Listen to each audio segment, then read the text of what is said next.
विद्यां च यस्तद्वेदो भयं सः अविद्यया मृत्युं तीर्त्वा विद्यया मृतमश्नुते। वैदिक कृषि उद्भव और विकास विषयक विशिष्ट व्याख्यान के इस महनीय कार्यक्रम के मुख्य अतिथि हिमाचल प्रदेश विश्वविद्यालय के संस्कृत विभाग के पूर्व अध्यक्ष, कला संकाय के पूर्व संकाय प्रमुख और वेद के निष्णात आचार्य गुरुवर प्रोफेसर वीरेंद्र कुमार मिश्र जी को मैं वैदिक विज्ञान केंद्र की ओर से हार्दिक अभिनंदन करता हूं, स्वागत करता हूं। हमारे बीच जो इस के मूल बीज वक्तव्य देने वाले जो कृषि विज्ञान संस्थान में संप्रति डिस्टिंग्विश्ड प्रोफेसर और अभी सद्य एक माह पूर्व आप केंद्रीय विश्वविद्यालय झारखंड के चांसलर नियुक्त हुए हैं, ऐसे आचार्य प्रोफेसर जयप्रकाश लाल जी का मैं इस केंद्र की ओर से अभिनंदन करता हूं, स्वागत करता हूं, वंदन करता हूं। इस समस्त परिकल्पना, इस केंद्र की मूल परिकल्पना के मूल सूत्रधार गुरुवर शर्मा गुरुजी यहाँ पर अध्यक्ष के रूप में यहाँ उपस्थित हैं। मैं आपके चरणों में अपनी प्रणति निवेदन करता हूँ। इसी क्रम में हमारे इस सत्र के संचालक डॉक्टर कृष्ण मुरारी पांडे जी, जो पूर्व उपनिदेशक योग साधना केंद्र मालवी भवन, संप्रति अतिथि अध्यापक वैदिक विज्ञान केंद्र, मैं आपका भी हृदय से अभिनंदन करता हूँ, स्वागत करता हूँ। हमारे बीच गुरु माता प्रोफेसर डॉक्टर श्रीमती रीना मिश्रा जी यहाँ उपस्थित हैं, आपके चरणों में भी प्रणति निवेदन करता हूँ। प्रोफेसर हरीश्वर दीक्षित जी वेद विभाग, डॉक्टर एस.एल. मौर्य सर जो यहाँ पर गणित विषय के गेस्ट फैकल्टी हैं, प्रोफेसर हरि हृदय अवस्थी जी आयुर्वेद संकाय के जो यहाँ पर हमारे गेस्ट फैकल्टी हैं, व्याकरण शास्त्र के निष्णात विद्वान काशी विश्वनाथ मंदिर के न्यास के सम्मानित सदस्य प्रोफेसर ब्रजभूषण ओझा जी, हमारे वेद विभाग के हमारे साथी डॉक्टर उदय प्रताप भारती जी, दिनेश जी, और चुनार पीजी कॉलेज से पधारे हुए डॉक्टर प्रभात कुमार सिंह जी, प्रोफेसर सुकुमार चट्टोपाध्याय जी संस्कृत विभाग कला संकाय, professor Rajkumar Mishra ji chemistry department, doctor Dayashankar Tripathi ji जो हमारे प्रकाशन का जो हमारी जो पत्रिका छपती है उसके प्रधान संपादक हैं, वेद विज्ञान भास्वती, तथा यहाँ पर हमारे गेस्ट फैकल्टी भी हैं। हमारे इस केंद्र के सहायक कुल सचिव पवन मिश्र जी, हमारे ज्योतिष विभाग से डॉक्टर सुशील कुमार गुप्ता जी, और हमारे इस जो तीन हमारे जो कोर्स चलते हैं, वैदिक गणित, वैदिक विज्ञान और वैदिक जूरिस्प्रूडेंस से जुड़े हुए हमारे छात्रगण, केंद्र के हमारे कर्मचारीगण, सबका मैं समवेत रूप से अभिनंदन करता हूं। आज का जो विषय है यह बहुत ही महनीय विषय है, क्योंकि वेदों में जो प्रतिपाद्य विषय है वह है यज्ञ।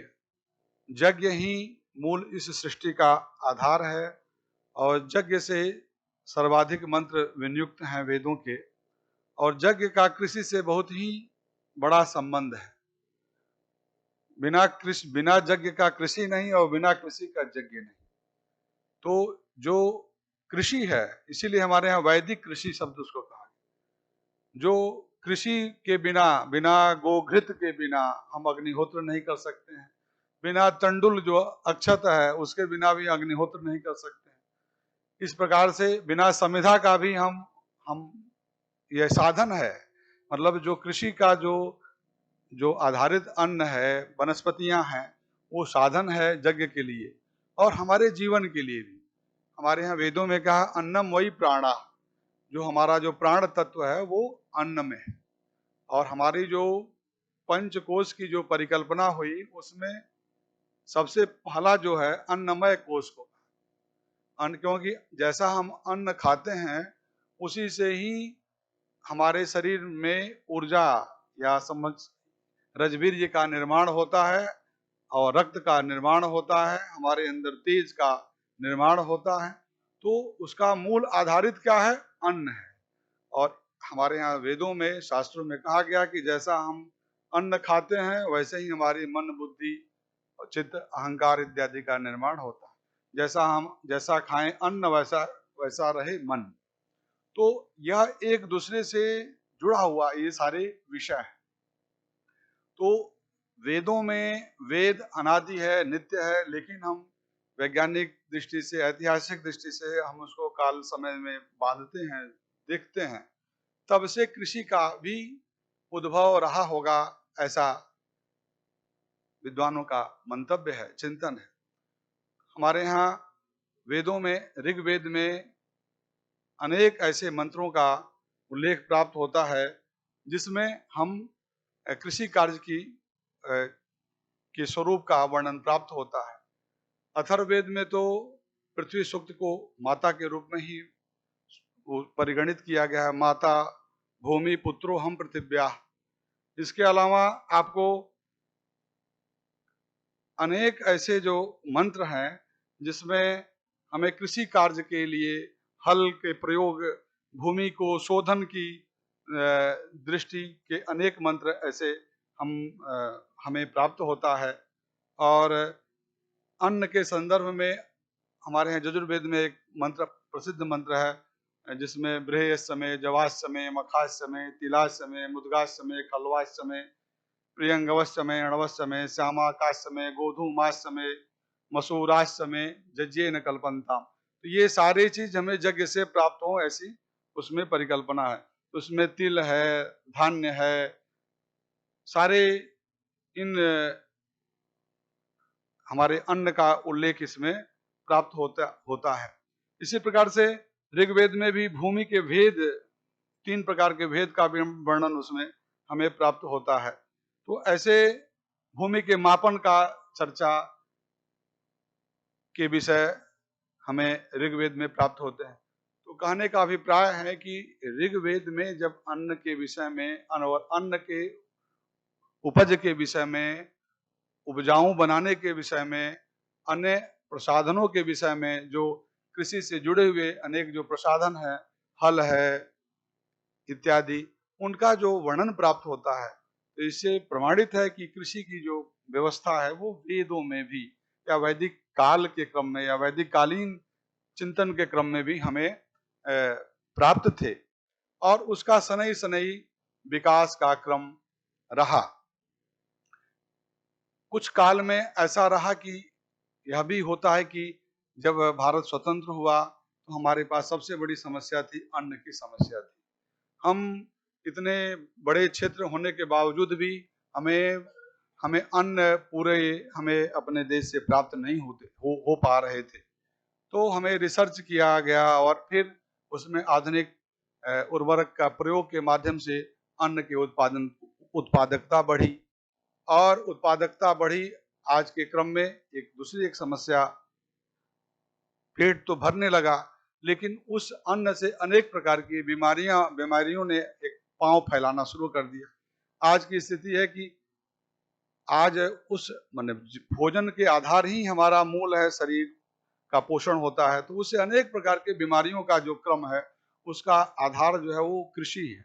उसमें वैज्ञानिक तथ्य के हिसाब से 90% जो है, जो स्वास्थ्य का जो मूल प्रभाव है वो अन्न का है। अन्न से तात्पर्य है कि अन्न के साथ जितने भोज्य पदार्थ हैं वो सब अन्न से, सब पृथ्वी से ही उत्पन्न होते हैं। और उस पर उर्वरा भूमि, ये अनेक प्रकार के जो विषैली जो हम खाद के जो प्रयोग कर रहे हैं, फर्टिलाइजर के प्रयोग किए, तो उससे पेट तो भरने लगा, लेकिन अनेक प्रकार की बीमारी होने लगी। आज पुनः हम जैविक खेती, जैविक की चर्चा कर रहे हैं। तो जैविक कृषि या जैविक जो कृषि की जो व्यवस्था है वो गो आधारित कृषि की व्यवस्था है। माने हमारी जो गौ माता के माध्यम से जो खाद है, उनके पंचगव्य है, इन सब के माध्यम से हम खेती को विकसित करने के लिए अनेक प्रकार के दृष्टि हमारे यहाँ वेदों में वर्णित है। यहाँ तक जो अग्निहोत्र होते थे उसके जो भस्म है वो भी हमारे खेत के लिए बहुत ही लाभप्रद रहे हैं। कालांतर में कुछ कारण था कि हम अपने उन चीजों को छोड़ते गए और आज पुनः हम जैविक खेती की ओर आ रहे हैं। तो लेकिन ये है कि जैविक खेती के साथ हम खेती में हमारा पर्याप्त अन्न हो जिससे कि हमारा पूर्ण आपूर्ति हो सके, इस प्रकार की दृष्टि एक पूरे वैश्विक क्रम में विकसित हो रही है। आजकल जो सामान्य अन्न है और जो जैविक अन्न है उसका उत्पादन का मूल्य भी बढ़ा हुआ है। तो आज हम जैविक कृषि की जो चर्चा करते हैं वो मूलतः गो आधारित वैदिक कृषि ही है। इन सारे विषयों पर एक डाटा के दृष्टि से एक एक वैज्ञानिक तथ्यात्मक जो दृष्टि है वो आचार्य लाल साहब से हम सबको प्राप्त होगा।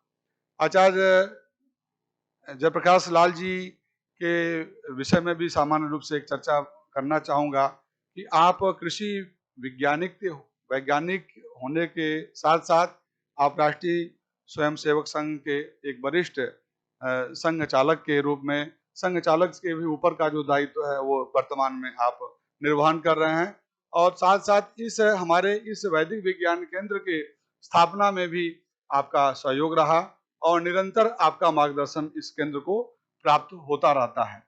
तो मैं ज्यादा समय न लेते हुए हमारे जितने भी हमारे सम्मुख दर्शक दीर्घा में विद्वज्जन हैं, छात्रगण हैं, प्रतिभागी गण हैं और मंचस्थ जितने भी हमारे आचार्यगण हैं, सबका मैं समवेत रूप से अभिनंदन करता हूं। जय तो संस्कृतम, जय तो भारत।